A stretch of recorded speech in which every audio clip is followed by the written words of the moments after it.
To discuss this lawsuit and the NFL, we want to bring in William Rhoden. He's a columnist for ESPN's The Undefeated.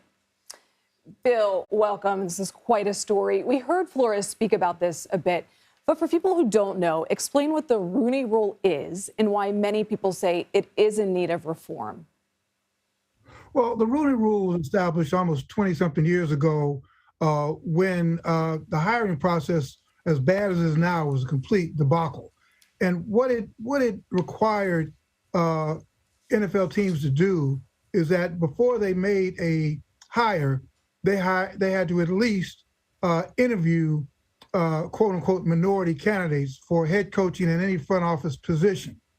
And it was then sort of a revolutionary step because it began to put some structure into this kind of old boys network that reigned unfettered in the NFL. But of course, what happened is that, the people who run this league are masters at circumvention. And so all they did is with each hiring cycle, they would get a quote unquote minority candidate and interview them just to, appease the rule.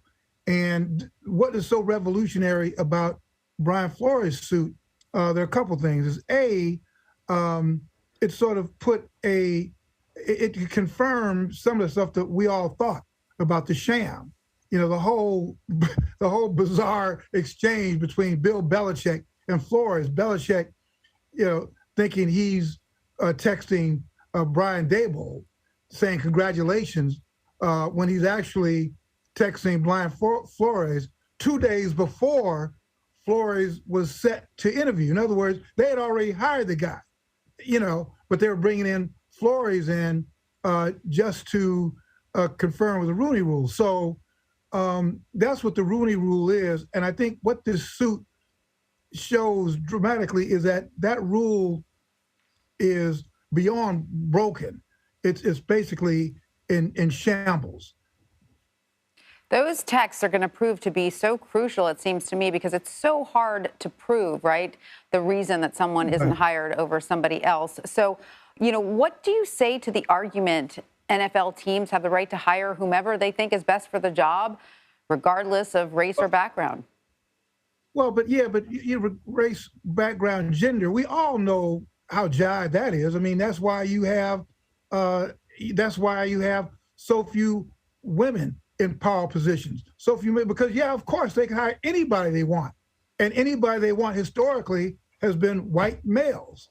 And particularly when you got a league where 70% of the players are black. And what that means is that you had, and it's been like that for decades, right? So you've got this vast expanding labor pool of potential talent, of people who've grown up in the game who want to coach.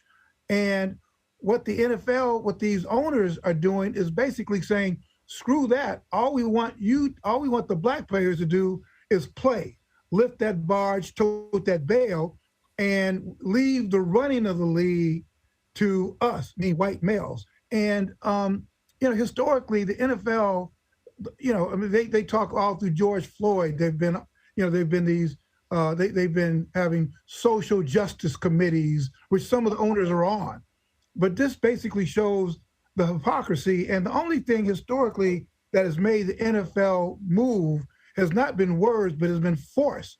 It's been this type of thing. So I think this is the first shot over the bow. And Flores has basically become the black coaching equivalent of Colin Kaepernick. And the question is whether he's going to suffer the same fate of being blackballed like Kaepernick has been blackballed. Bill, I think everyone agrees this was brave of Flores, particularly when he's still interviewing with some other teams for coaching jobs. Right. Do you think his lawsuit will damage his chances of ever coaching again in the NFL? Of course. Of course. Does he have much of a chance? I mean, you can see it either way. But the only hope that he's got that it's been so public, it's been so public that I think that the owners have got to think twice. But, unfortunately, I look back in 2017, the past president, Donald Trump, got in front of a group of supporters in Huntsville, Tennessee, Huntsville, Alabama, and proclaim, the owners should fire any son of a bitch who refuses to stand during the national anthem. And I think that and most of these owners, if not all of them, are Republicans and big Republican donors, including Steve Ross. And I think they've adopted this stance of resistance that, just like you said a little while ago, we're multi-billionaires. By golly, we're going to hire whoever we're going to hire.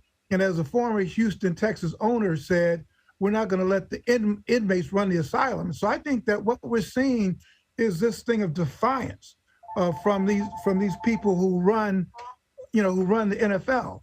And it's really quite disturbing in the climate that we're in, where people are banning what books you can read, where people are really, doubling down on voter suppression. So we're really in a battle where a lot of Black players in the National Football League are going to have to man up. They're going to have to really man up and decide whether or not they are going to stand up. Whether they're going to continue to be silent and take the money, or are they going to stand up along with, other Black coaches and join this lawsuit and actually end racism, as those caps on the helmets say. So this is really, as a number of people said, a crossroads. But it's about, those 70% Black players. Are you going to basically step up, and join this fight, or are you going to be cowards and just sort of hide behind your uniform and your mask and let a guy like Flores stand out there by himself? So this is a critical moment. Certainly, we'll all be watching as this lawsuit and this story unfolds. Bill, I really want to know who's calling you. Thank you so much for your time. I thought maybe you guys. Thanks, Bill. Yeah. Thanks, Bill.